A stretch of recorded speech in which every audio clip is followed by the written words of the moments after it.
Good morning, students. Today we are going to talk about 10th science. In 10th science, the first branch is physics. In the physics, the first lesson name is laws of motion.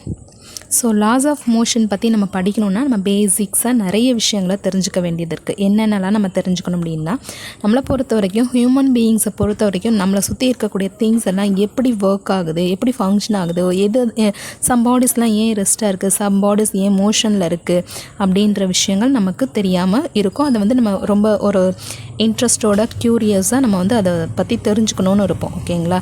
அதை பற்றி தெரிஞ்சுக்கிறதுக்கு நம்ம இந்த லெசனில் நம்ம நிறைய தெரிஞ்சுக்க போகிறோம். So in previous classes means நீங்கள் 9th நிறைய விஷயங்கள் படிச்சிருப்பீங்க. என்னென்ன படிச்சிருப்பீங்க அப்படின்னு சொன்னால், டைப்ஸ் ஆஃப் மோஷன்ஸை பற்றி படிச்சிருப்பீங்க. That means linear motion, circular motion, oscillatory motions, அந்த மாதிரி நீங்கள் நிறைய படிச்சுட்டு வந்திருக்கணும், தெரிஞ்சிருப்பீங்கன்னு நினைக்கிறேன். அண்ட் அதில் நம்ம என்னென்னலாம் இருக்குது அப்படின்னு பார்த்தீங்கன்னா, டிஸ்பிளேஸ்மெண்ட்னா என்ன, வெலாசிட்டி, ஆக்ஸலரேஷன், இதை பற்றியெல்லாம் நிறைய விஷயங்கள் தெரிஞ்சிருக்கணும். டிஸ்பிளேஸ்மெண்ட்ஸ் மீன்ஸ் ஒரு கோயிங் டு த பாத்தை டிபெண்ட் பண்ணி போகிறது டிஸ்பிளேஸ்மெண்ட் சொல்லுவோம். என்ன ஸ்பீடில் போகுது, டைமை டிபெண்ட் பண்ணி அதனுடைய ஸ்பீட் சேஞ்ச் ஆச்சு அப்படின்னா வெலாசிட்டின்னு சொல்லுவோம். வெலாசிட்டி டைமை டிபெண்ட் பண்ணி வெலாசிட்டி சேஞ்ச் ஆச்சுன்னா ஆக்ஸலரேஷன் சொல்லுவோம். ஸோ இதெல்லாம் நீங்கள் 9th படிச்சிருக்கணும். இல்லைனாலும் பேசிக்ஸ் இப்போ சொன்னதுலேருந்து கொஞ்சம் தெரிஞ்சுக்கோங்க. ஓகேங்களா? இப்போ நம்ம when your body is at rest, அப்போது starts moving, a question that arises in your mind is what causes the body to move.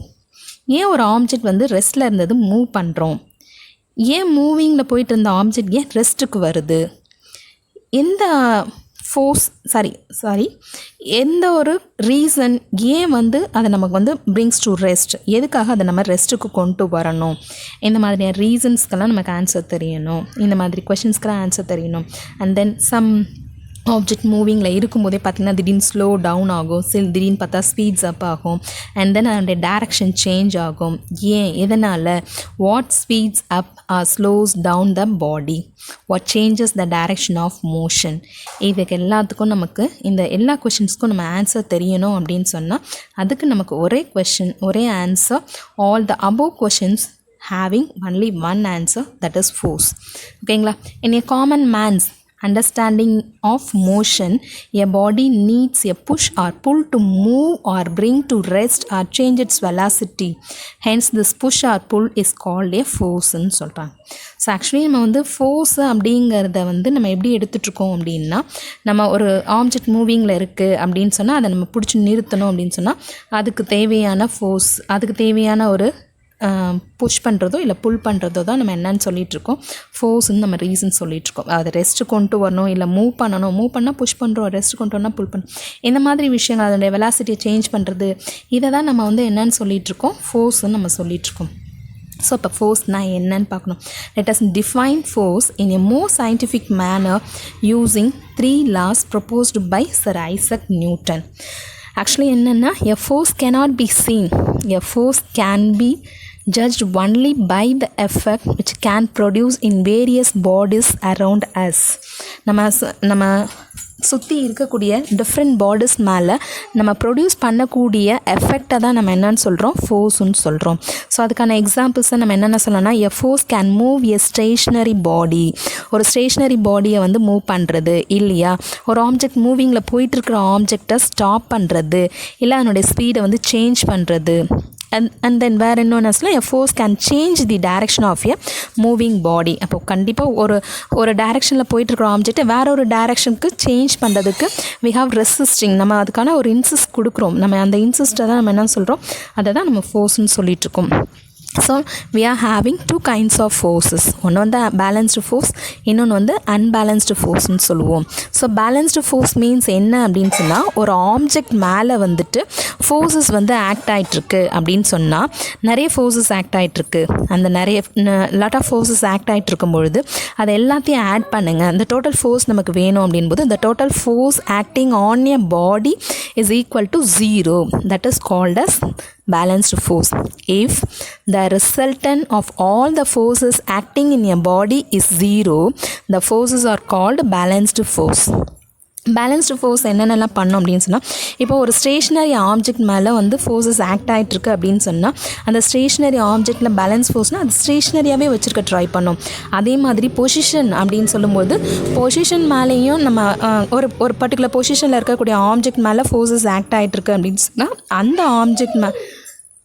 அந்த ஆப்ஜெக்டை வந்து அதே பொசிஷன்லேயே அந்த ஃபோர்ஸஸ் எல்லாமே கண்டினியூவஸாக இருக்க வச்சிட்ருக்கோம். அதை தான் வந்து நம்ம பேலன்ஸ்டு ஃபோர்ஸுன்னு சொல்கிறோம். But balanced forces cannot produce motion in a stationary body. ஒரு பேலன்ஸ்டு ஃபோர்ஸ் வந்து ஒரு ஆப்ஜெக்ட் மேலே ஆக்ட் ஆகிட்டுருக்கு, ஸ்டேஷ்னரி ஆப்ஜெக்ட் மேலே ஆக்ட் ஆகிட்டுருக்கு அப்படின்னு சொன்னால் அது வந்து அதுக்கான மோஷனை ப்ரொடியூஸ் பண்ணாது. பட் அந்த ரிமைனிங் அதே ஸ்டேஜ்லேயே அதை மெயின்டைன் பண்ணிகிட்ருக்கோம்.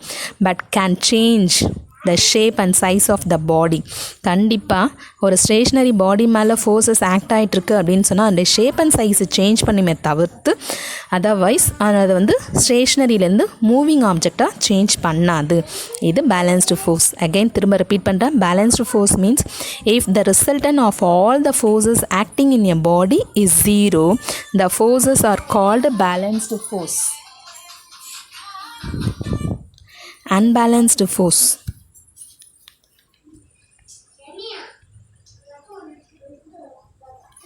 Unbalanced force means if the resultant of all the forces acting in your body is not equal to zero.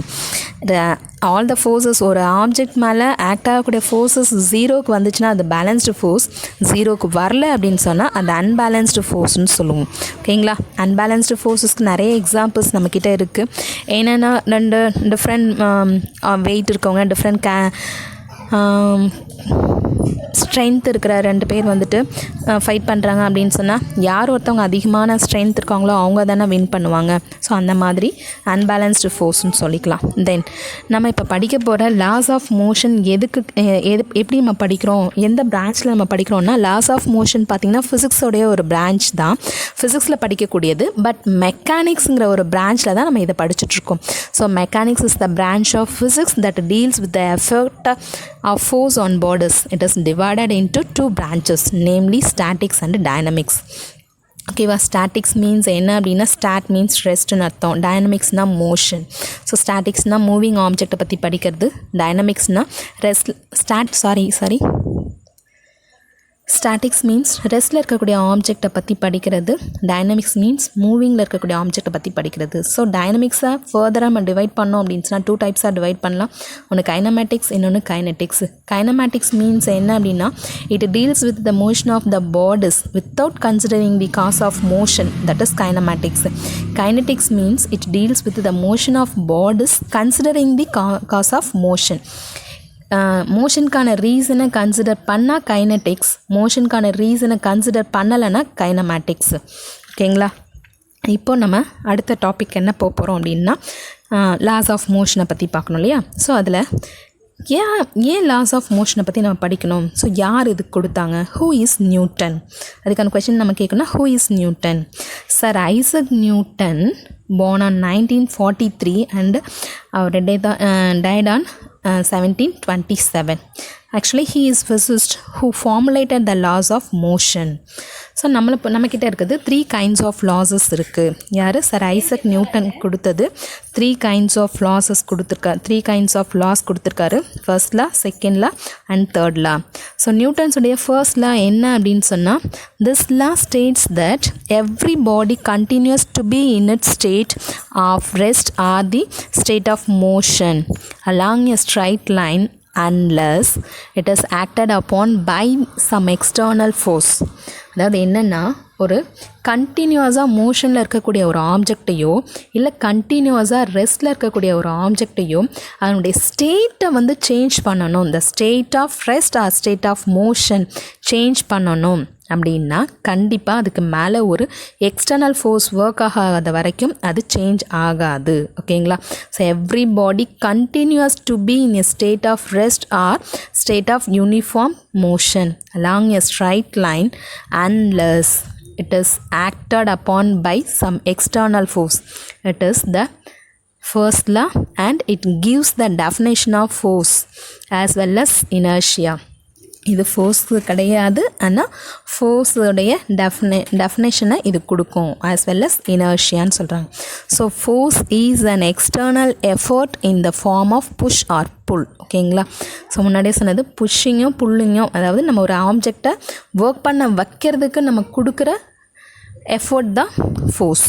Okay, so producers are tries to produce the motion of static body. So ஃபஸ்ட்டே நான் examples கொடுத்தேன் இல்லைங்களா, அதுதான். Then second law of motion என்ன? நியூட்டன்ஸோடைய second law of motion, the force acting on a body is directly proportional to the rate of change of linear momentum of the body and the change in momentum takes place in the direction of force. That means F is equal to ma. The force acting on a body is directly proportional to the rate of change of linear momentum of the body. That is F is equal to ma. Then Newton's third law என்ன அப்படின்னு சொன்னால், for every action there is an equal and opposite reaction. So for Newton's third law வந்துட்டு every action there is an equal and opposite reaction, that is called as Newton's third law. So இதை ஒரு நியூட்டனுடைய 3 லாஸையும் நம்ம சிம்பிளாக புரிஞ்சுக்கிறதுக்கு ஒரு example சொல்கிறேன், அதுலேருந்து புரிஞ்சுக்கோங்க. ஒரு மாடை ஒன்று நம்ம எடுத்துக்கிறோம், அந்த மாடு ரெஸ்ட்டில் படுத்துருக்கு. அதுக்கு மேலே போயிட்டு நம்ம ஃபஸ்ட்டு ஒரு 2-3 அடி ஸ்ட்ரிக்கால் அடிச்சுட்டே இருக்கும்போது என்ன செய்யும், அந்த மாடு 2 அடி அடித்த உடனே அதனுடைய உடம்பை லைட்டாக ஷேக் பண்ணும். So first law, that means என்னென்னா அதனுடைய ஸ்டேட் ஆஃப் ரெஸ்ட்டை சேஞ்ச் பண்ணிக்குது. எதனால்? நம்ம அடிக்கிறதுனால. ஸோ நம்ம ஒரு ஃபோர்ஸ் கொடுத்ததுனால அதனுடைய ஸ்டேட்டை சேஞ்ச் பண்ணிச்சு. ஓகேங்களா? செகண்ட், நல்ல வேகமாக ஒரு 2-3 அடி மேலே அடிச்சிட்டோம், நல்லா வேகமாக அடிக்கிறோம். அப்போ என்ன பண்ணும்? மானு கத்தும். நீங்கள் எக்ஸ்டர்னல் ஃபோர்ஸ் கொடுத்தீங்க, அதனால் கிடைச்சது மா.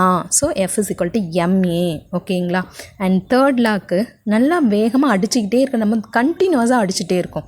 தட் மீன்ஸ் அப்படியா இல்லையா, அதனுடைய டேலை பிடிச்சி இழுக்கிறீங்க, என்ன பண்ணும்? திரும்பி நம்மளை உதைக்கும். ஸோ நீங்கள் ஒரு ஃபோர்ஸ் கொடுத்தீங்க, திரும்பி அது ஒரு ஃபோர்ஸ் கொடுக்குது. ஓகேவா? For every action, that means action நீங்கள் கொடுத்தீங்க, ரியாக்ஷன் அது உதைச்சிது.